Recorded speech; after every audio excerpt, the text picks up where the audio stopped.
예, 안녕하세요. 저 이학재입니다. 바른미래당에서 지방선거 기획단장을 맡고 있습니다. 이번 선거는 저희 이제 국민들의 먹고 사는 문제를 해결하는 그런 선거가 돼야 된다고 생각을 하고요.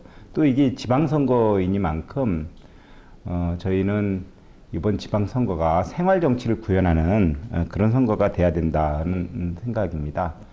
또 아울러서 최근 들어서 이제 미투 운동에서 보듯이 그 진보 진영에서 어떤 그 도덕적 위선이 많이 밝혀졌고 그렇기 때문에 깨끗한 인물을 통해서 이 지금 집권 여당의 여러 가지 경제 문제를 해결하려고 했음에도 불구하고 호전될 기미가 보이지 않고 있기 때문에 그러한 무능 이런 부분에 좀 초점을 두고 저희는 선거에 임하겠습니다. 예. 청년 우선제라고 하는 것은 일단 청년들에게 정치적 기회를 주려고 하는 것입니다.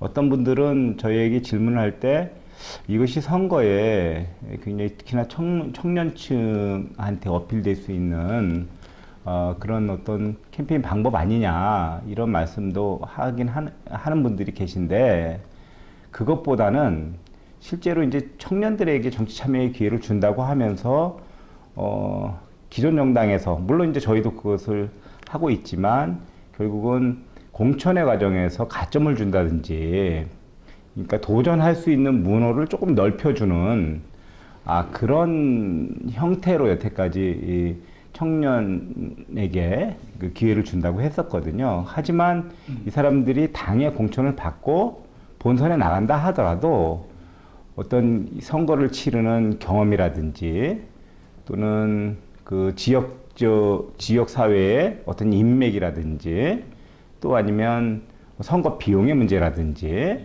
뭐 이런 것들 때문에 실제로 청년들이 지역 선거에서 당선되는 데는 굉장히 어려움이 있습니다. 그렇다고 하면 뭐 말로는 청년에게 기회를 준다고 하면서 실질적인 기회가 안 되기 때문에 그러한 공천에서 가점을 주는 식의 문호를 확대하는 그런 것과 아울러서 지금 이제 광역 비례대표에게 청년에게 기회를 준다고 하는 얘기는 그것은 이제 광역 비례대표가 작게는 3명, 뭐 경기도 같은 경우에는 13명이나 되거든요. 예. 그래서 그 중에서 최선순위 여성 청년은 1번, 남성 청년은 2번에 비례대표 1명을 청년에게 무조건 할당하겠다는 겁니다. 예. 근데 물론 이제 그 할당하기 전, 그 청년의 선발은 굉장히 엄격해야죠. 그래서 뭐 토론 배틀도 하고 그 청년이 여태까지 살아온 삶의 스토리도 저희가 들어보고 그 지역사회의 문제를 해결할 수 있는 능력, 그 다음에 살아오면서 청년 활동을 하면서 여러 가지 그 사회에 대한 어떤 봉사 기여도 뭐 이런 것들을 같이 평가를 해서 젊고 능력 있는 그리고 이 정치에 어떤 그 진출하고자 하는 그런 의지가 있는 청년을 선발해 갖고 저희가 기회를 주고 확실한 기회가 될 거 아니에요. 한 명씩 무조건 청년이 될 겁니다. 저희 이 당에서 공천은 집권당 쪽에서 도덕적으로는 미투 운동이 있었고 지금도 계속 뭐 진행 중에 있고 그래서 도덕적으로 굉장히 커다란 타격을 받고 또 뭐 집권 후반은 아니지만 그래도 하여튼 초에 의욕적으로 경제 문제를 해결하겠다고 했는데 오히려 뭐 경제 문제가 나아질 조짐은 뭐 전혀 없고 더 악화될 것이라고 전망이 되고 있고요. 예. 이렇게 되면은 집권당이 굉장히 불리한 선거가 되잖아요. 근데 그럼에도 불구하고 대통령에 대한 지지나 집권당의 지지가 굉장히 높아요. 물론 남북 문제나 올림픽이나 뭐 정상회담에 대한 기대가 있겠지만 그래도 이건 이해하기 힘들 정도로 높아요. 저는 그것이 그 야권, 특히나 제1야당에 대한 실망감에서 나오는 반사이익이라고 보거든요. 예. 그러니까 그것을 정확히 견제해내지 못하고 오히려 좀 심하게 얘기하면 제1야당을 혐오하는 그런 분위기, 그런 것들 때문에 건강하게 이 집권 세력을 견제할 수 있는 대한야당의 부재, 뭐 이런 것들 때문에 나타나는 그런 현상이라고 저는 보고, 그렇기 때문에 이번 선거는 저는 지금 이 정부와 이 집권 야당을 건강하게 견제해낼 이 그 제1야당을 교체해내는, 야당을 교체해내는 저는 그런 선거가 될 거라고 생각을 하거든요. 예, 그런 쪽으로 전망을 합니다. 예. 안철수 대표가 예를 들어서 서울시정에 대한 이해라든지 문제의식이라든지 또 서울시를 어떻게 변화시키겠다고 하는 의지라든지 그런 게 만약에 없는 상태에서 서울시장에 나와라 한다는 것은 그야말로 그건 당의 입장이지 서울 시민의 입장도 아니고 안철수 대표 입장도 아닐 수 있잖아요. 그런 측면에서 뭐 이렇게 나와야 된다 이렇게 얘기하는 것은 조금 저는 어폐가 있다고 생각을 하고요. 근데 저는 나올 것이라고 말씀을 드리는 것은, 첫 번째로는 안철수 대표가 서울시에 대한 이해와 서울시장에 대한 준비를 이미 2011년도서부터 해왔잖아요. 그때 뭐 이제 박원순 높은 지지율에도 불구하고 박원순 시장한테 뭐 양보했던 경험이 있는데, 그래서 서울시정을 이끌 충분한 준비가 되어 있다. 그리고 본인의 마음가짐도 저는 있다고 생각을 하고요. 저는 그렇게 된다고 하면 이번 선거는 박원순이냐 안철수냐를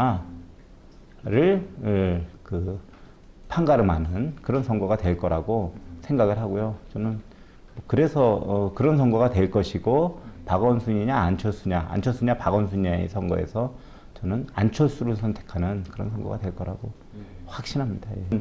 저는 이제 유승민 대표 같은 경우에는 아직도 단 한 차례도 지방선거에 출마한다는 그런 말씀을 안 했어요. 예, 그렇기 때문에 아직까지 그 부분에 대해서 당에서 뭐 그냥 뭐 출마해라, 또 어디로 출마해라, 뭐 이렇게 얘기하는 것은 그 지방선거 본래 취지에 좀 안 맞는다고 생각을 하고요. 그래서 만약에 본인이 고민 끝에 어느 지역에 출마를 결심한다고 하면, 그러면 그 지역 주민들의 동의를 받아서 당의 지원을 받아서 얼마든지 출마를 할 수 있는 것이지만, 만약에 그렇지 않다고 하면, 그리고 또 안철수 대표가 서울시장에 출마를 한다고 하면, 그러면 나머지 전국에 이 선거 지원이나 선거 관리를 하는 역할을 하는 것도 매우 중요한 일이기 때문에 그렇게 갈 수도 있다고 생각합니다. 근데 이 부분에 대해서는 뭐 이렇게 아직 딱 결정이 난 거가 아니기 때문에, 안철수 대표의 서울시장 출마를 포함해서 아직 다 결정이 난 거가 아니기 때문에 좀 더 지켜봐야 되지 않을까 싶습니다. 예. 이제 수도권을 중심으로 해서 지지율이 높아질 거라 생각합니다. 조심스럽게는 뭐 저희가 그래도 한 대여섯 석 정도는 목표로 가야 되지 않을까 싶습니다. 예. 창당 정신이나 또 지역주의를 배격하면서 거기에 기대지 않으면서 정치를 할 수 있는 그 토대가 아무래도 수도권이 좀 쉽기 때문에 수도권서부터 시작해갖고 지방으로 확산되는 것이 맞지 않나, 그리고 그게 자연스럽지 않나 싶습니다. 전혀 안 하고 있습니다. 예. 예. 지금 저희뿐만이 아니고 자유한국당도 뭐 지지율이 뭐 10%대 뭐 심한 경우에는 저희랑 비슷하게 한 자리 가까이도 나오고 막 하잖아요. 수도권에서, 서울에서. 그렇고 그렇기 때문에 이 연대가 아니면, 야권이 연대하지 않으면 이 거대 여당을 이길 수 없을 것이다. 이렇기 때문에 뭐 그런 얘기들이 나온다고 생각을 합니다. 예. 그런데 저희는 확실히 저희가 그 창당을 했던 그런 이념과 정신이 있기 때문에, 또 그것을 또 간절하게 바라는 지지자들도 있고, 그렇기 때문에 저희는 저희의 길을 갈 거고요. 또, 뭐 이렇게 시간이 충분하진 않지만, 열심히 저희가 진정성을 가지고, 국민들께, 저희의 모습을 보여드리면, 저는 국민들께서 아주 현명하신 판단을 해 주시리라고 생각을 하고요. 한 4월 초쯤에 그 공고를 하고 그 다음에 이제 그 4월 한 10일경 전후로 해서 후보자 이제 모집을 하고 그 다음에 한 중순쯤 돼서 심사를 하고 말쯤 돼서 발표하고 그래서 아마 후보자의 1차 발표는 1차 확정은 한 4월 말 정도면 되지 않을까 싶고요. 좀 경합이 되고 그런 지역의 경선은 5월 초쯤 끝나지 않을까 싶습니다. 이런 또 일정이 아마 뭐 다른 당하고도 큰 차이는 없을 거고요. 일반적으로 그렇게 진행될 예정입니다.